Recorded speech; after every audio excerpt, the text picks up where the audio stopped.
back to Mindful Moolah, where we talk about holistic financial wellness. This week we are on part 3, which is environmental wellness. Last week we talked a little bit about emotional wellness, and that was a really fun discussion. The way that our emotional wellness can impact our finances and vice versa. Today we're going to talk a little bit about our environment and how that can interact with our finances. So when it comes to environment, that is an all-encompassing term.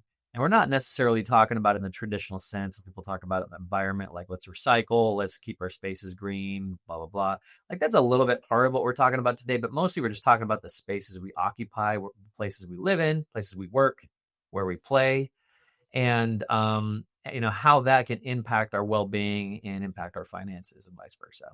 Just thinking over the years and places I've lived, how that living space affected me either emotionally or mentally or whatever. When the space was clean, it was just easier to function and to move forward.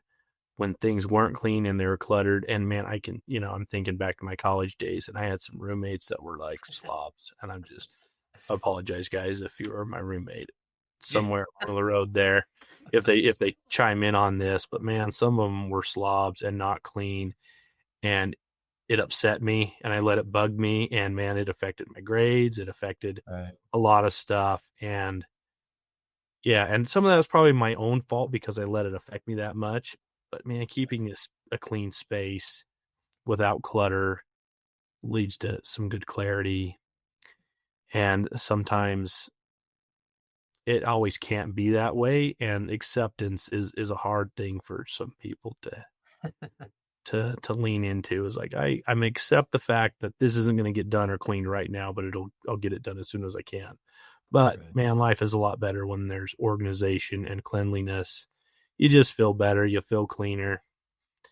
And I'll be honest with you, there's nothing worse than going to someone's house and their cat's on the countertops licking out of the cereal bowl, man. I liked what you were getting at because if you can picture extreme examples of clutter, I like what you're saying. Like in a college roommate situation, imagine you had a roommate, whether you actually experienced this or not. Just imagine it that you had a college roommate that was just a complete slob, just never picking anything up, just leaving everything a wreck like a tornado hit it.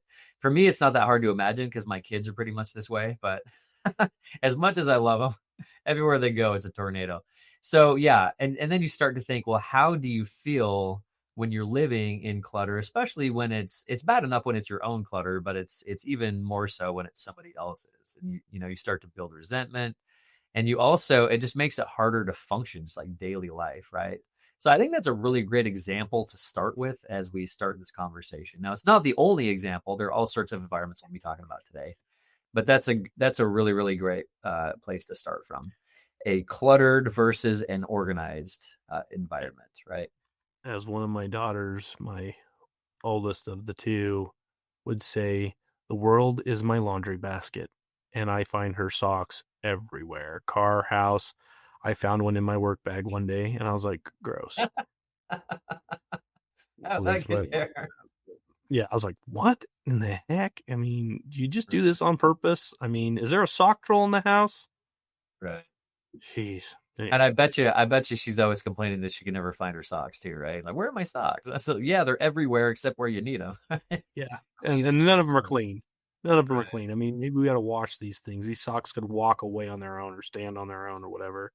Right. Yeah, fun times. So when it comes to, kind of defining environmental wellness, we can expand it a little bit. It's not just your home. It's not just your office. It can include your car, your yard, any place you store things, right? And it can even include things like, like light, noise, like air quality, safety. It's just all the things around us that either make our lives more pleasant or less pleasant, right? And so the idea that we'll talk a little bit about today is this idea of like rejuvenating spaces where you feel like you can rest and you can just be at peace and things seem to be somewhat in order, and that's a great place to launch from when you're talking about wellness in other areas of your life, right? And I think some of this too, as we talked about emotional wellness, having an environment where you can feel emotionally in a good space.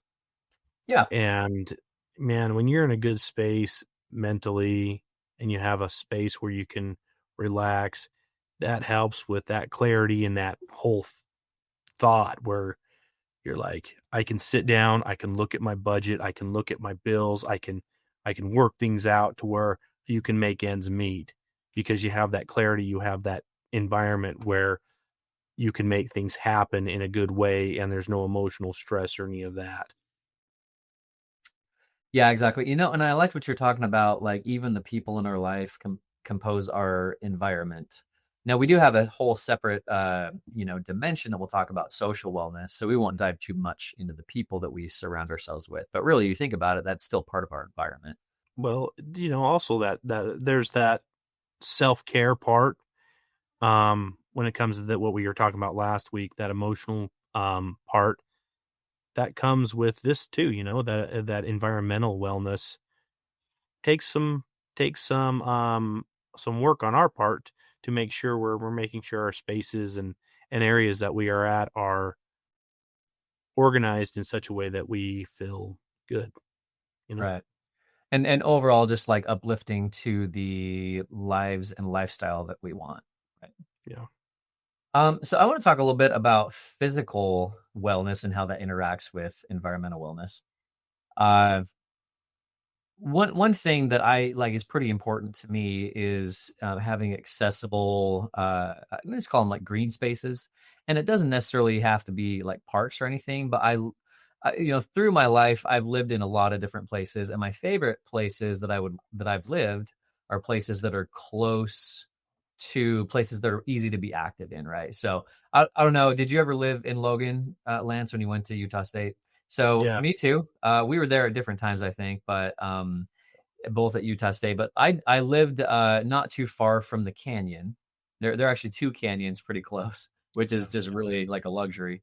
And I would go to both of them either to run or to ride my bike or something like that. And I absolutely loved it because it's like, the end of the day, afternoon, evening, finish classwork, and then I would go home, grab my bike, and then just go for a bike ride. And it helped clear my head. It was really accessible, really easy to do. Right? It's like didn't take much effort to actually get out there into beautiful scenery, fresh air, clear my head, that type of thing. And so, paying attention to an environment like that, like, how easy is it in your living space to be able to just get out and be active? And that can include your yard, that can include your neighborhood, nearby trails, things like that. That's also part of your environment that I think can be pretty important and can really have an effect on your physical health, right? Health Yeah. wise. It's super important to be out there, be active.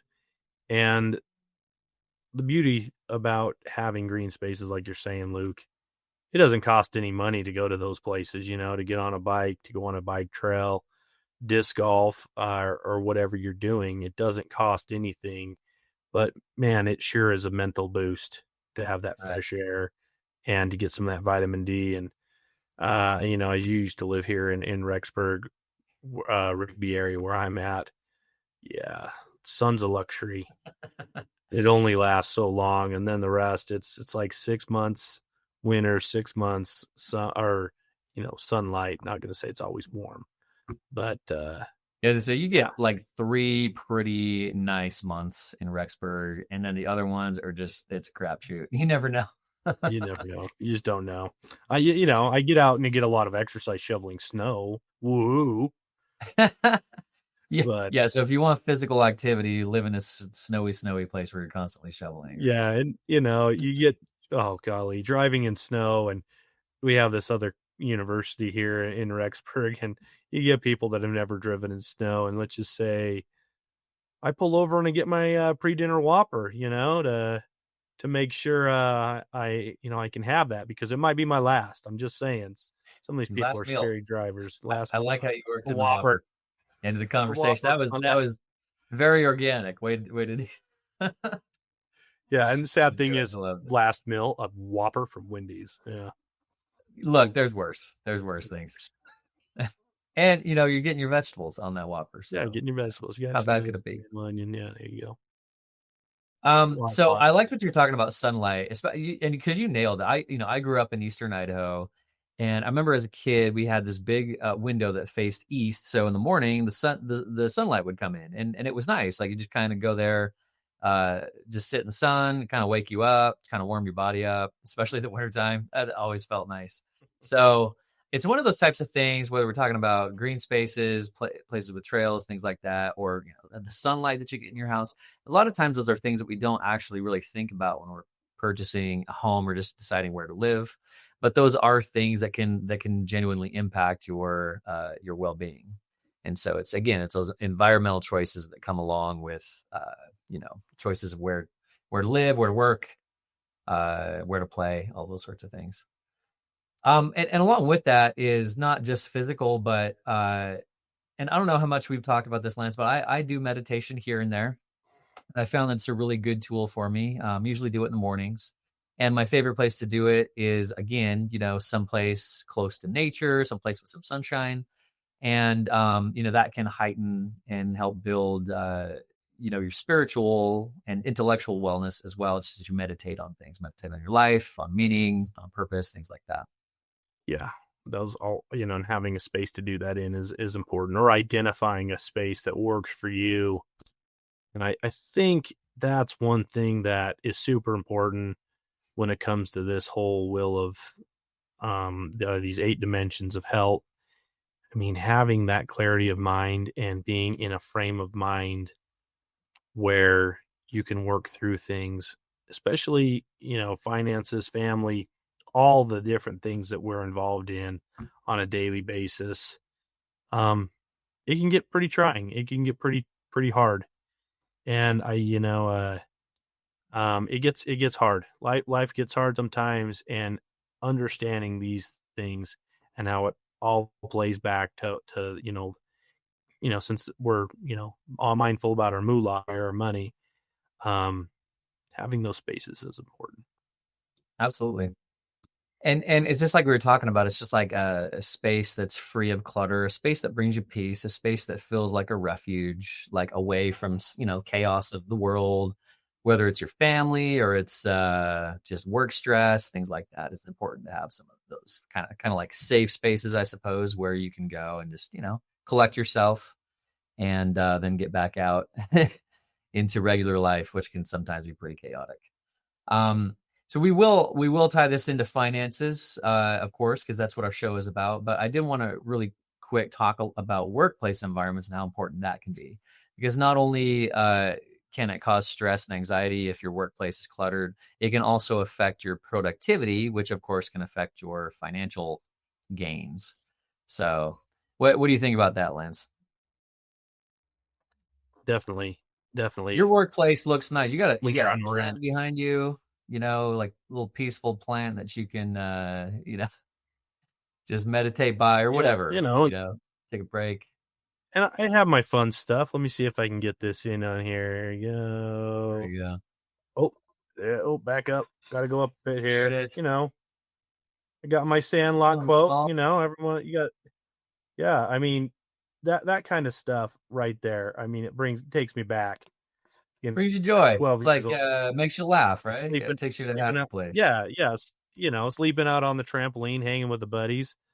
That kind of stuff, that nostalgic stuff too. That's a big thing when you have positive things from your past that just help you keep going in the present, just thinking about good times. And golly, that I'm sorry, I'm gonna rant for a little bit here. I'm not gonna rant, I'm just gonna go off topic here, Do it. but it's on As long topic, as but it's off.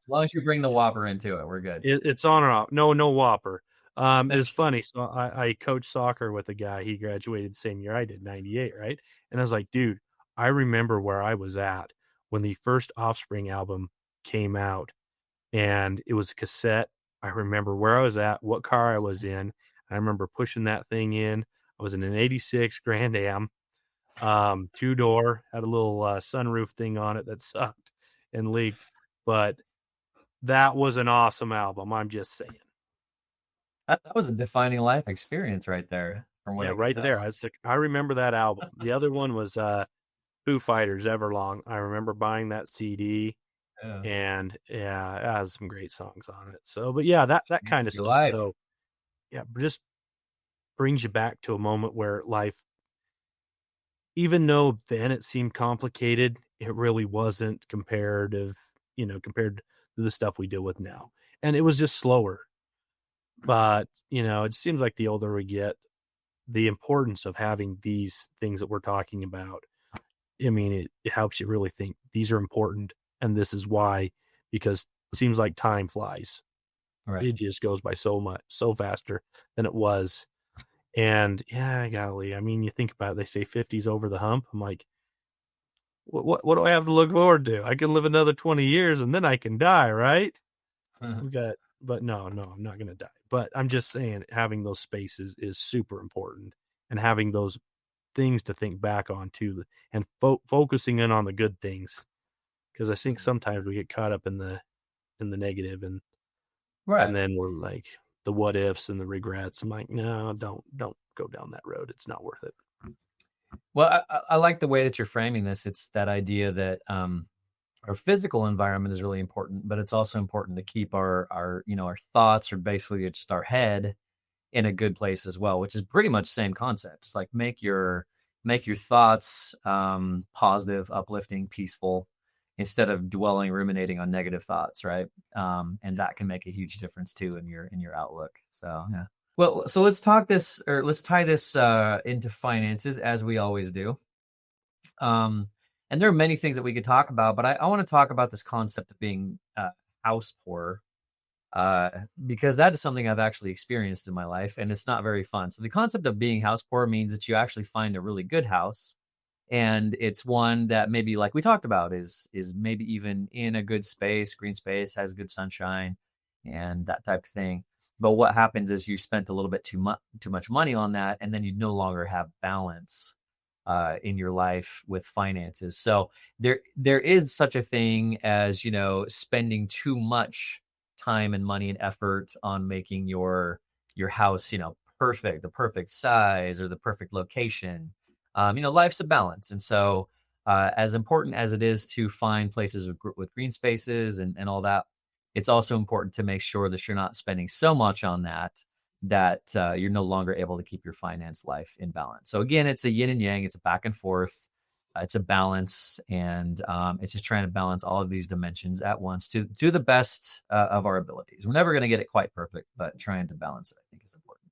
Yeah, being in a situation where you're so strapped to make that minimum or to keep that house payment current.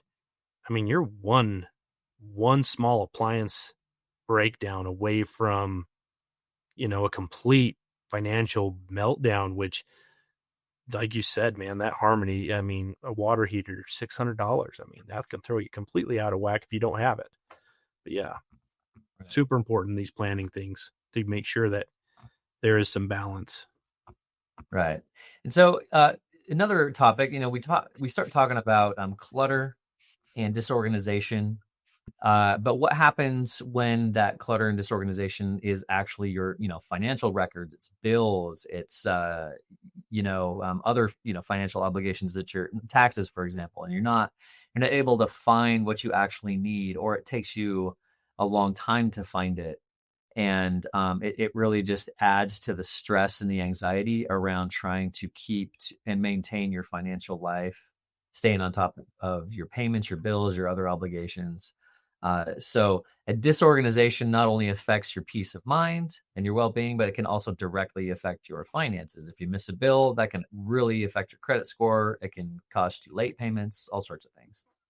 That's interesting that it led to this topic that we're down this road. I was having a discussion with Lyle, my brother. Since you guys work together, you know him really well. So, Right, right. um, Yeah, I used to work with Lyle. talking to yeah, we're talking to a young man, and he's like, I can never afford a house. So he's got this mindset that based off the housing market, he's never going to be able to afford a house. So Yeah. guess what? He spends everything and says, I'm not going to worry about it. I'm just going to do this. But give it an attempt. Start saving up some money so you can have that space. And it's not that far away if you take the time to map it out. I mean, he Right. could, like I said, the housing market right now, it's 2025, June 3rd, starting to soften a little bit here in Idaho. That opportunity is going to come up for him, even where he's at in St. George, Utah. That young man, it's going to soften up for him.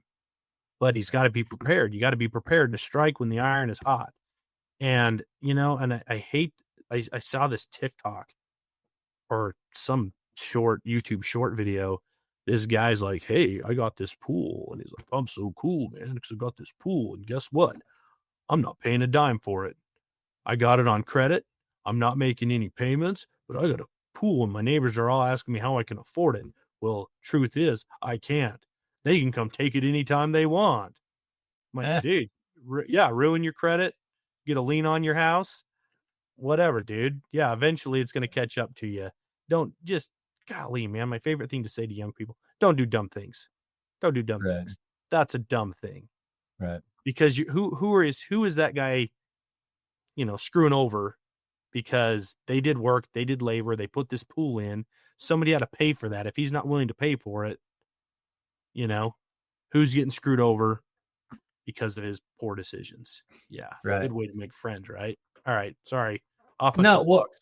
and the pool is a good example because it's an idea. It's like, well, a pool helps make your environment a better, like more peaceful place, a more fun place, that type of thing. Put a pool in your backyard. It's like, okay, great. It gives you something to do in the hot months of the summer. You can invite people over. Like that can be a positive thing for your environment. But again, it's at what cost? It has to be balanced, right? And in the case of what you're saying, well, you can't afford it. Uh, let's say that it dings your credit. That can affect the things that you're able to purchase in the future. That could even affect your job, your promotions, different things like that. And so again, it's all about a balance. The pool Well, is yeah, good, but at what cost? yeah. I mean, golly, getting collection calls. Yeah, come take the pool anytime you want. Come take it. It's like, dude, Right. I'm gonna come almost Yes. beat you with a shovel just for fun. And that's not the end of the story though, right? Because your credit, No, even though they can't actually repossess the pool because it's part of your house, right? But yeah, they might have a lien against it or just try to send your what you owe to a collector and they can hmm, harass you, and not only that, oh it'll yeah, really drag your credit score down. Exactly. yeah. And and then when you do need your credit and you've destroyed it, good luck. So switching gears just a little bit, I wanted to talk come back to work environment, but how it directly affects our finances. And you and I have both experienced a variety of jobs, Lance, and some of them are good and some of them are very stressful. Some of them are toxic, like have a toxic culture. And so we talk about that and that idea that, like, if you're in a toxic culture and you're completely unmotivated, how's your productivity going to be? And then, of course, how does that affect your income? And so all of those things can affect your finance. So you think about, like, that's an environmental issue. Are you in a good, positive work environment, or do you feel like when you step foot into your work environment that it actually feels toxic, or that feels stressful, it makes you feel anxious? That's something not only will you take home with you, but can affect your productivity and your finances. So again, paying attention to that environment. Yeah, Right. affects your health too. Living in that Right. stress, that toxic environment, it takes its toll physically. So, real quick, some practical tips then to increase our environmental wellness.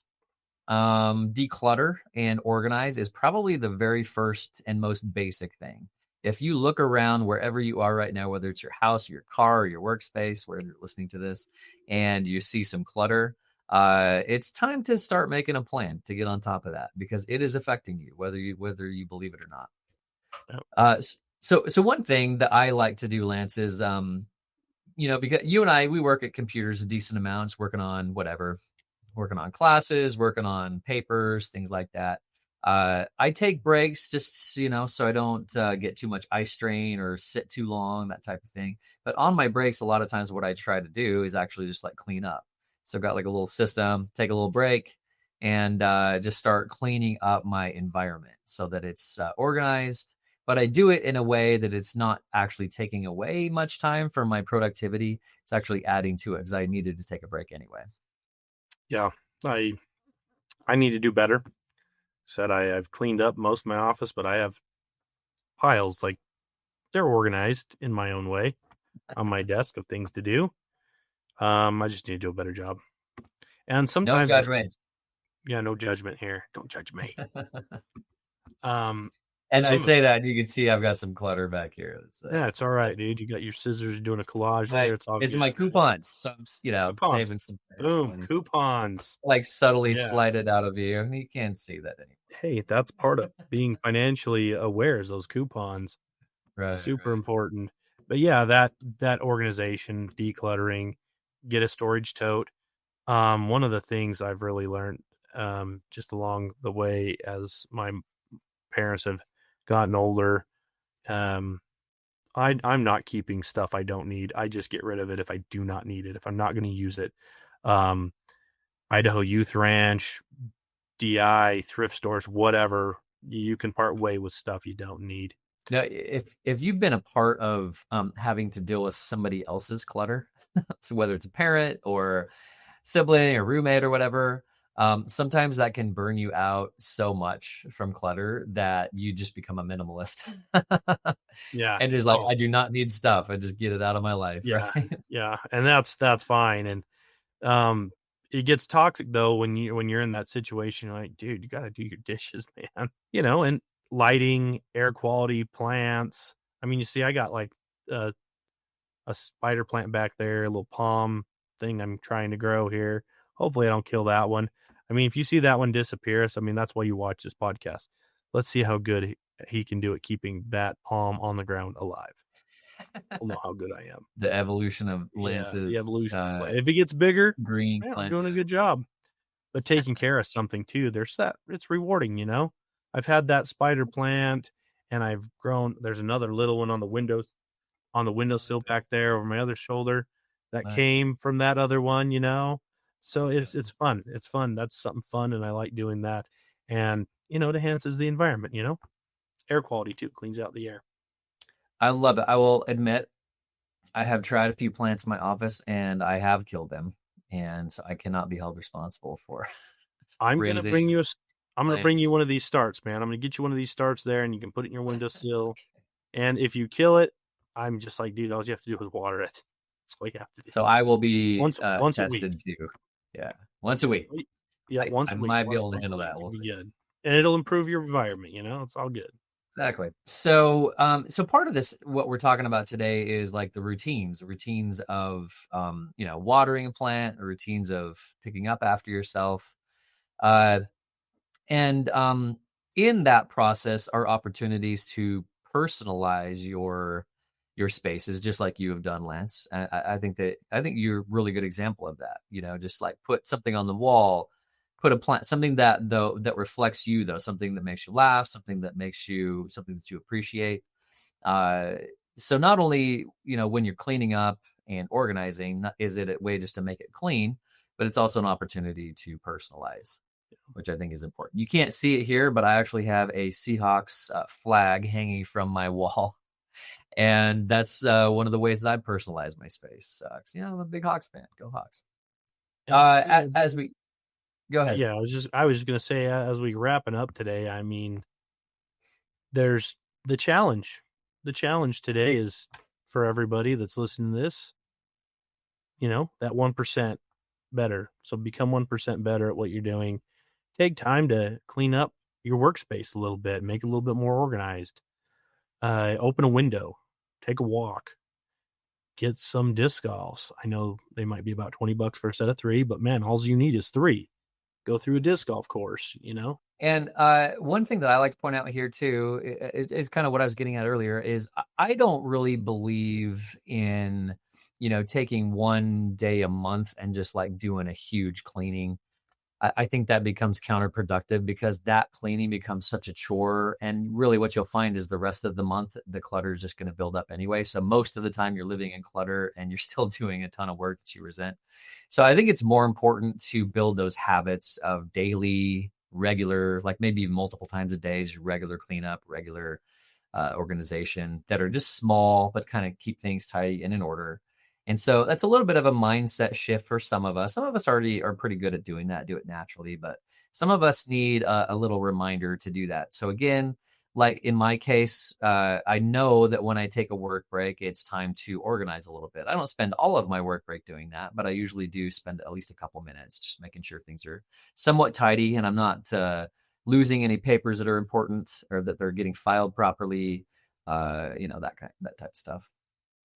And feel free to post on here the changes you've made. If you want to share a picture or something too, let us know what you're doing to improve. And I'll let you know what I'm doing. So next episode, I'll let you know what changes I'm making to try to do better. I might turn this camera around to show you my desktop. I'm just saying. Maybe. Do it. All right. So next week, or next episode, we are going to be talking about intellectual wellness. And just like all the other dimensions we've been talking about, it's interrelated with all the others. And so I'm looking forward to that conversation. I think it could be really good. And just like you're saying, Lance, we do encourage our listeners, go ahead and subscribe to this podcast, tell your friends about it. And, if you get the opportunity, we'd love some feedback, send us an email. And we'd like to hear, feedback on the episode, or if you have any examples or stories that you'd like to share, we can even share them on the episode if they align with the topics that we're talking about. Yeah, stories are good. That's how we learn. Life experiences, right? Okay, well, that's it for this episode of Mindful Moolah. Thanks for joining us. Again, I'm Luke Erickson, and with my colleague here, Lance Hansen, with the University of Idaho. And we encourage you to have a good, clutter-free, environmentally friendly day. Month, year, life. Year, yeah. All right, till next time. Go get your Whopper.